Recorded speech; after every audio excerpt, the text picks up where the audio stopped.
ለሚፈልጉት ነገርም እንኳን ቢሆን አለመቸኮል ነው። ትዕግስት ማለት አለመቸኮል ነው። አዳምና ሔዋን በመኝታ የተገናኙት 230 ዓመት ቆይተው ነው። እስኪ ከአንዲት ሴት ጋር 3 ቀን በአንድ ቤት ውስጥ እደሩ ይቻላል?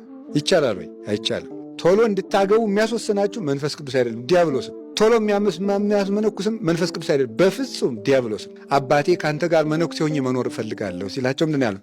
ትክልኑ ጸዊረ ጻማ ሆሙ ለቅዱሳን፣ የቅዱሳንን መከራ መሸከም ትችላለህ ነበር ያሉት። ለምንፈልገው ነገር መቸኮል የለብንም። ሁሉም ነገር በጊዜው ይደርሳል። መጀመሪያ ትዕግስት አለኝ የለኝም በሉ። በፍርሃቱ ነው ይባላል። ፍርሃት በነገራችን ላይ ቶሎ ያስረጃል። ፍርሃትና ድንጋጤ፣ ንዴት ጭምር ማለት ነው። እና ለሰዎች እንዲታይልን፣ ላበሸቁን ሰዎች ሁሉ እንዲታይ ያገኘነውን ነገር ለማሳየት መቸኮል የለብንም።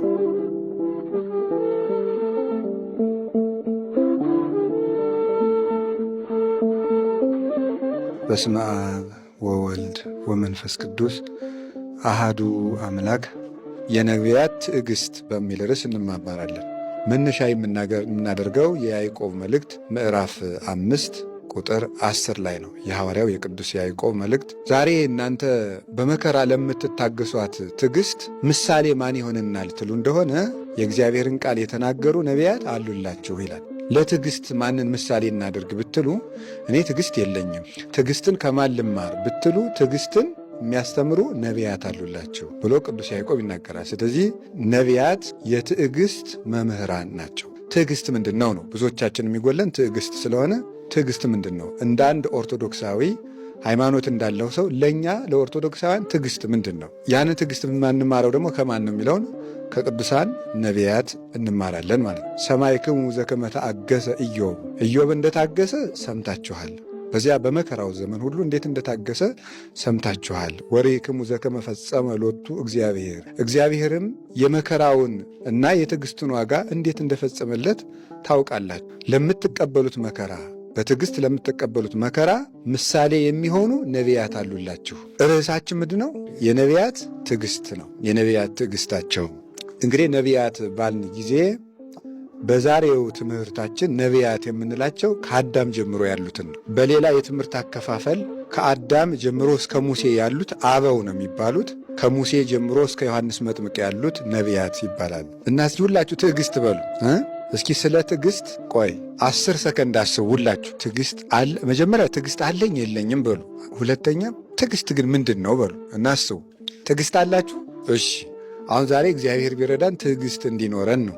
ቀላል ነገር አይደለችም። እውነት ለመናገር እንደሚያወጓት አይደለችም፣ ለእኔም ለእናንተም። በእግዚአብሔር ግን ቀላል ነው፣ ግን በራሷ ግን ከባድ ነው። እሺ ትዕግስት የሚባለው የመጀመሪያው ትዕግስት የሚባለው የነቢያት ትዕግስታቸው ምንድን ነው ስትሉ ለሚፈልጉት ነገርም እንኳ ቢሆን አለመቸኮል ነው። ትዕግስት ማለት አለመቸኮል ነው፣ ችኩል አለመሆን። አሁን ብዙ ጊዜ ትዕግስት የለሽ የሚባል ሰው ችኩል ሰው ነው። ችኩልነቱን በብዙ መንገድ ነው የምንገልጠው። የመጀመሪያው አሁን የምናየው በነቢያት ትዕግስት ውስጥ የምናየው ለምንፈልገው ነገር ራሱ ችኩል እንሆናለን ነው። ለምሳሌ ሰው ጥሩ ነገር ሊሆን ይችላል፣ ግን ቸኩሎ ነው የሚያደርገው እና ይበላሽበታል። ሳያስብ ስለሚያደርገው ወይ አይዘልቅበትም፣ ወይ አይጸናበትም፣ ወይ መልካም አደረግኩ ሲል ያበላሻል፣ ወይ ገደል ይገባል።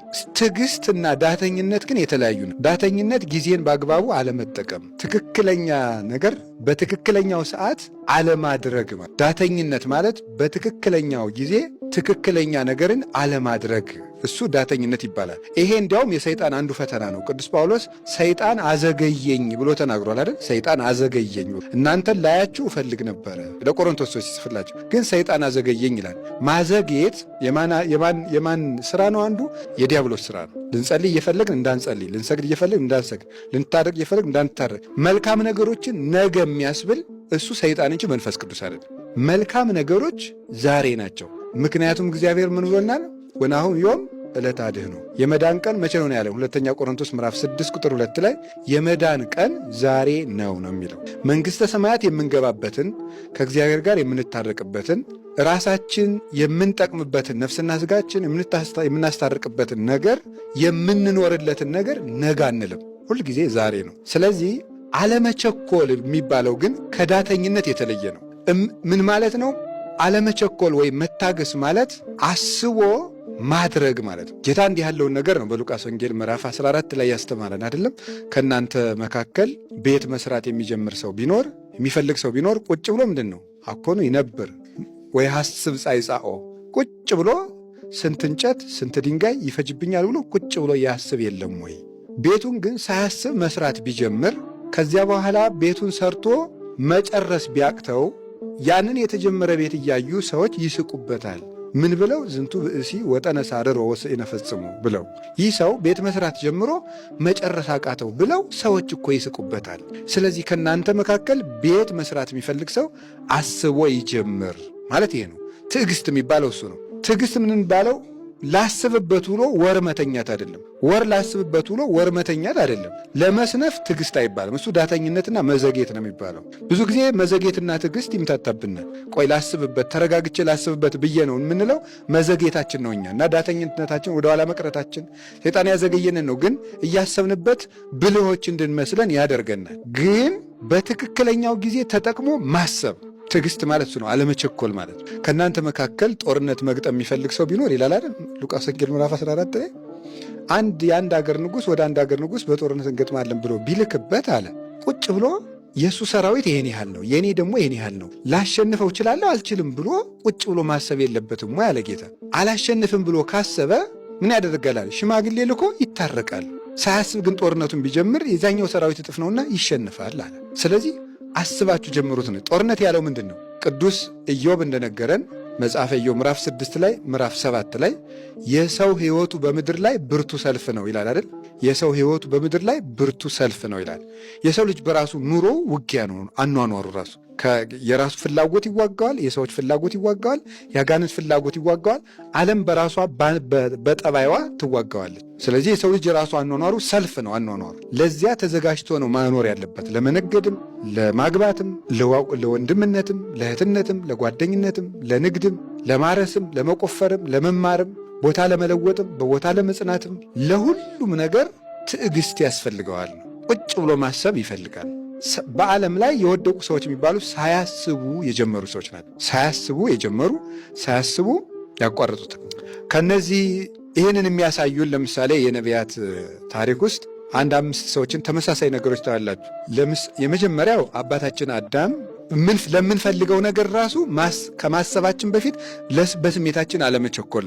ለምሳሌ አባታችን አዳም እና እናታችን ሔዋን በአንድ ርዕሰ ጉዳይ ብቻ ነው ባልና ሚስት የሆኑት ወይም ደግሞ የእሷን ሴትነት የእሱን ወንድነት የተዋወቁት ስንት ዓመት ቆይቶ ይመስላችኋል?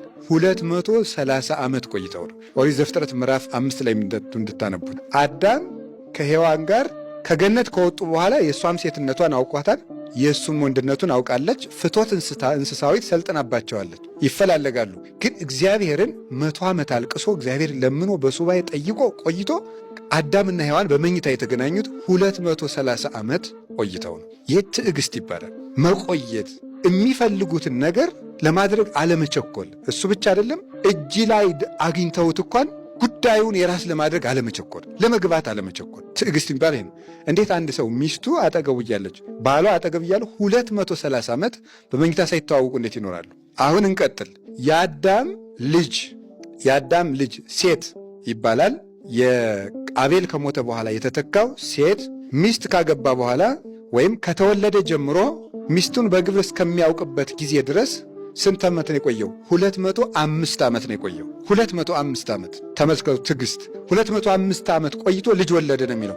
በዚያ ዘመን ደግሞ የነበሩ አባቶችና እናቶች ባለትዳሮች በመኝታ የሚገናኙት ልጅ በሚወልዱበት ቁጥር ብቻ ነው። ስለዚህ ሴት ስንት ዓመት የታገሰው? 205 ዓመት 205 ዓመት። የእሱ ልጅ ሄኖስ ይባላል። ሄኖስ ደግሞ 190 ዓመታትን ነው የታገሰው። 190 ዓመታትን በንጽህና ኖሯል ማለት 190 ዓመት። የሄኖስ ልጅ ቃይናን ይባላል። አዳም ሴትን፣ ሴት ሄኖስን፣ ሄኖስ ቃይናንን፣ አራተኛው ትውልድ። ቃይናን ደግሞ 170 ዓመት እንዲሁ በንጽህና ኖሯል። 170 ዓመት። እንዴት አይነት ሰዎች ናቸው! እስቲ አሁን እኛን እና እነሱን ተመልከቷቸው። እነዚህን ማድነቅ አይገባል? እና ናስተበጽኦሙ ለለተአገሱ፣ እነዚህ እንደዚህ የታገሱ እንዲህ ያሉ ነቢያትን እናደንቃቸዋለን። እስኪ ከአንዲት ሴት ጋር 3 ቀን በአንድ ቤት